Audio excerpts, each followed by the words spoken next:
Introducing BBQ Coach hex head framing screws, available in a 4-pound box or a 1-pound box. Now these hex head screws are self-tapping screws especially made for our steel tubing. You have to use a special socket bit here.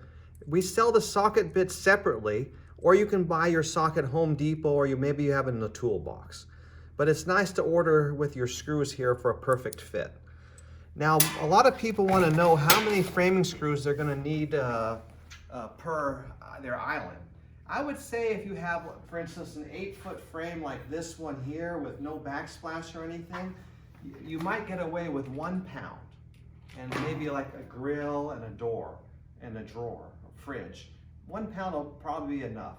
But if you're doing a large L or U island, then you might want to think about getting the 4-pound box for an L island, and on a large U island with backsplash and split bar and a lot of cutout kits, you might want to get 1 4-pound box and maybe a couple 1-pound boxes for about 6 pounds of screws to be safe, so you don't waste any time.